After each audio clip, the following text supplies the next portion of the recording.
akan siksa kalian satu demi satu sampai ada yang mengaku. Atau paling tidak, memberitahu di antara kawanmu yang mencurigakan berkomplot membunuh Gusti Prabu. Ampun, Raden Senopati.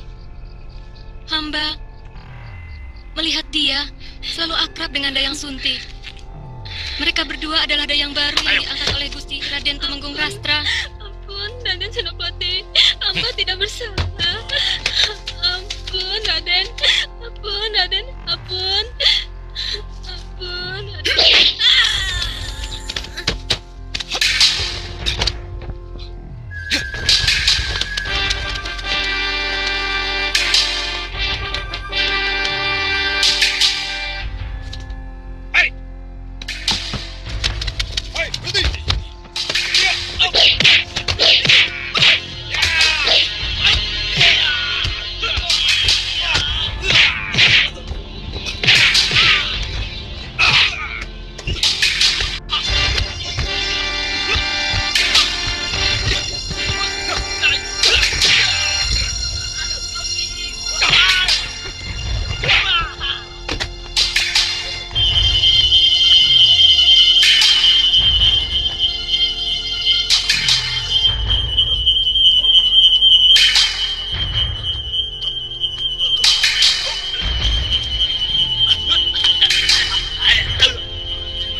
Saya menduga semua korban tewas bunuh diri dengan racun yang sama yang akan diberikan kepada Gusti Prabu. Dayang yang terbunuh dengan cundik itu pun menyimpan bubuk racun yang sama. Sebaiknya kita tidak usah menyebarkan berita tentang adanya persekongkolan pembunuh raja yang ada dalam keraton Madangkara ini. Sebab ini bisa membuat semua orang menjadi resah dan membuat keadaan bertambah semakin runyam. Tugas kita hanya melaporkan hal itu. Apa mungkin kita bisa meredam mulut para dayang dan pengawal bawahan Peranaka? Harus diusahakan.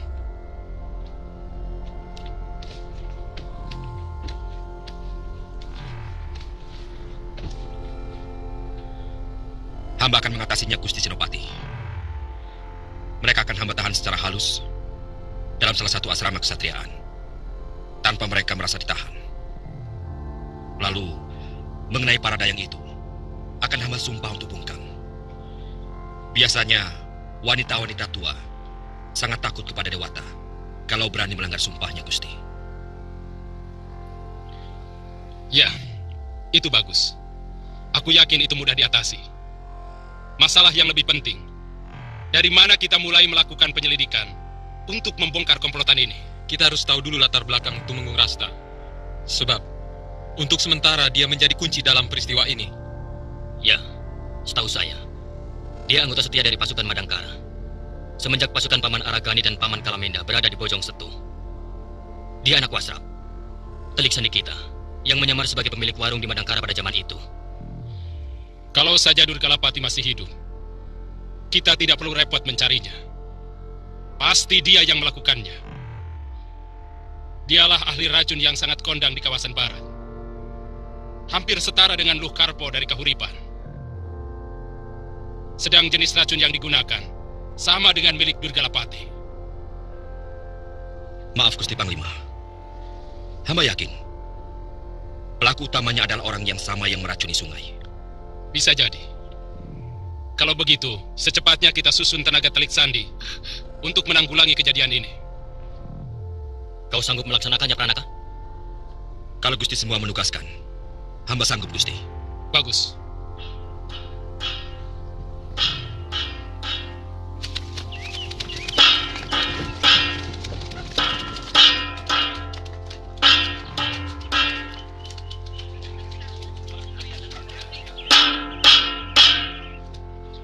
Mereka adalah pengkhianat-pengkhianat yang berusaha mau mengacau keraton.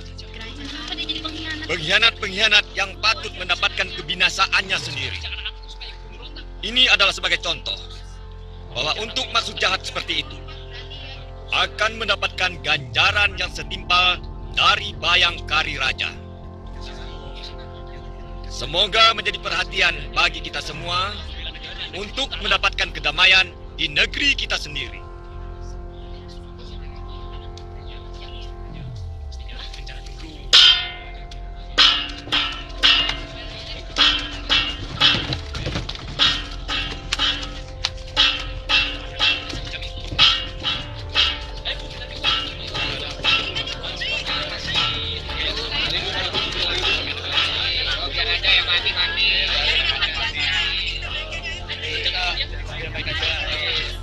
Hamba tidak bisa melaksanakan sesuatu yang tidak ada dalam undang-undang Madangkara. Tapi kalau Gusti ingin menutup sanggar tari itu, silakan. Itu wewenang Gusti. Karena hanya raja yang bisa berbuat tidak melalui undang-undang. Tapi tuduhan bahwa hamba ikut memiliki sanggar tari itu, terpaksa hamba tolak.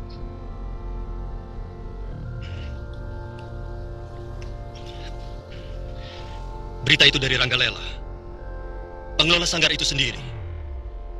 Dan dia mengatakan bahwa pemilik sanggar itu adalah paman. Gusti Prabu, akhir-akhir ini hamba merasa apa saja yang hamba lakukan selalu nampak salah di mata pemerintah. Maka dengan tulus, jabatan Mantri Pajak ini akan hamba serahkan kembali kepada Gusti Prabu. Di samping hamba sudah merasa letih menjadi pejabat, hamba tahu bahwa usia hamba sudah tidak cocok lagi untuk bekerja sama dengan anak-anak muda yang masih sangat gagah dan jauh lebih pandai. Sebenarnya paman saya panggil hanya untuk mempertanggungjawabkan kejadian yang semakin menimbulkan kemelut di negeri kita tercinta ini. Terus terang, tempat hiburan mewah itu membuat iri rakyat kecil. Sehingga mereka menuduh badai kemarin adalah kutukan dewata. Karena para pejabat sudah banyak yang kerjanya hanya bersenang-senang. Itu berbahaya untuk ketentraman Madangkara. Jadi, maksud saya bukan untuk mengadili paman, apalagi memecat. Tapi hamba merasa ke sana tujuan itu. Hamba merasa dikucilkan. Karena selama ini hamba tidak pernah diajak atau diikut sertakan di dalam sidang paripurna para menteri.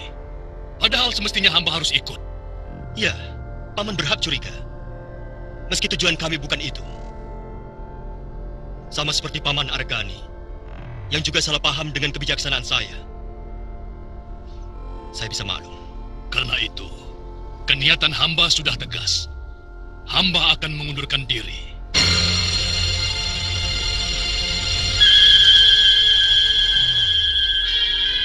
Juga Arya Wikalpa. Sebaiknya Paman Ranggatal tidak usah membawa-bawa paman saya. Nanda Kamasuta, bukan cuma saya yang kecewa. Banyak sekali pejabat.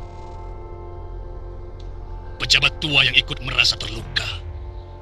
Mereka merasa dikucilkan dari pemerintahan. Sementara mereka merasa mempunyai andil yang sangat besar sewaktu merebut negeri ini dari tangan penjajah Kuntala. Aku berhak tersinggung dan menentukan sikap, Kamasuta. Terus terang, Nanda Prabu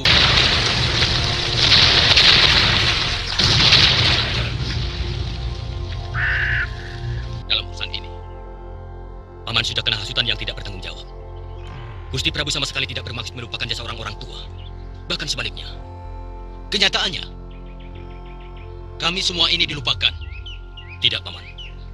Buktinya, semua bekas pejuang tua, bahkan almarhum ayahanda dan juga paman selalu mendapat tunjangan gaji, bukan? Kamasuta,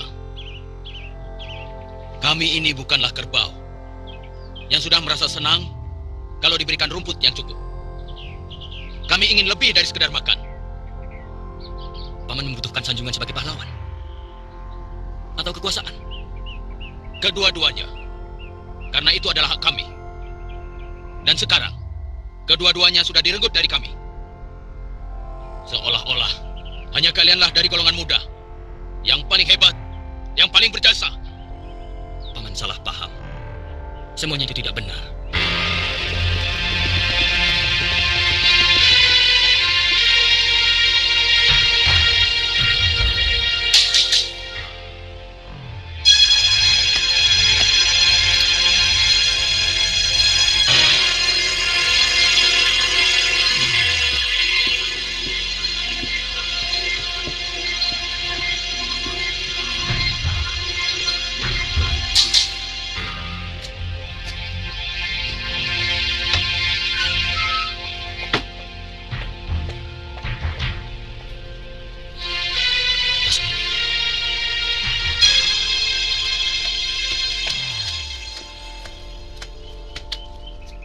Paman Arya Wikalpa ada? Ada di dalam. Mari.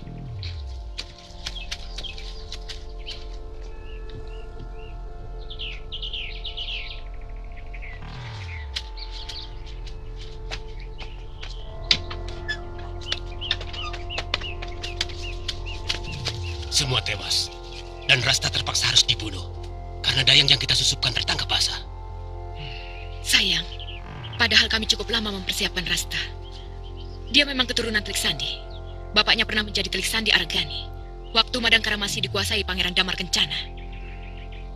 Sekarang, pasti orang yang disusupkan sebagai abdi dalam dan penjaga keraton akan diselidiki. Saya yakin mereka tidak mempunyai daftar pegawai yang dibuat secara cermat. Tapi jelas, pekerjaan dengan menggunakan racun harus sudah kita lupakan. Karena dengan kejadian kemarin, Brahma pasti akan menggunakan tukang cicip makanan sebelum dia makan. Lalu, apa rencanamu yang berikutnya, Kti? Sementara kita harus tenang dulu. Kita tunggu laporan dari Rangit selanjutnya. Menurut dia, Ranggatal dan Arya Wikalpa sudah melepaskan jabatan mereka. Tapi Aragani masih ragu. Sedang putrinya yang bernama Lasmini berada di pihak Ranggatal. Kemungkinan Lesmana, kakaknya Lasmini, juga akan bergabung. Aku pernah dengar nama itu. Jelas, dulu dia pernah hampir dihukum mati oleh ayah Raden. Karena menjadi pembunuh gelap yang membantai para pemimpin Kuntala di Madangkara. Iya, iya. Tapi berhasil diselamatkan oleh Brahma dan Argani. Artinya, kita akan mendapatkan keuntungan dari menghangatnya pertentangan bekas-bekas pejuang dengan orang-orang pemerintahan Madangkara. Lalu? Kita tunggu saja sampai saat waktu yang paling tepat tiba.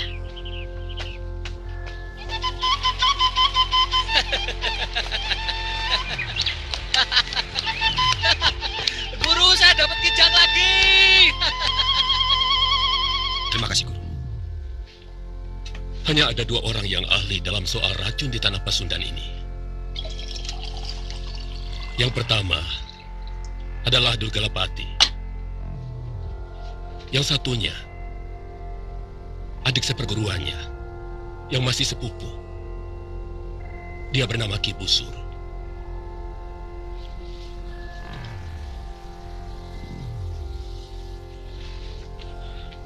Sungguh saya akan mendapat malu kalau tugas ini tidak mampu saya laksanakan, Guru. Tapi aku tidak tahu di mana sepupu Durgalapati itu berada. Dulu, dia pernah membangun padepokan di Gunung Burangrang. Entah sekarang, dia juga seorang yang ilmunya memuja Guryang dan Banaspati. Pasti dia orangnya, Guru. Dia juga yang menyuruh para Guryang untuk mengobrak-abrik Madangkara. Guru, saya dapat kijang lagi. Adi Pranaka, kamu pulang. Kakang, Pranaka. Adi. Adi, seperti biasa, akan aku gendong. jangan, Kakang. Bagaimana pengabdianmu? Kamu sudah naik pangkat? Sudah. Atas bantuan Kakang menangkap Guryang tempo hari. Wah, kalau begitu, akan kutangkapkan lagi Guryang-Guryang yang lain. Aku tahu sarang mereka di Gunung Burangrang. Bukan begitu, Kakang Abilawa. Guryang yang Kakang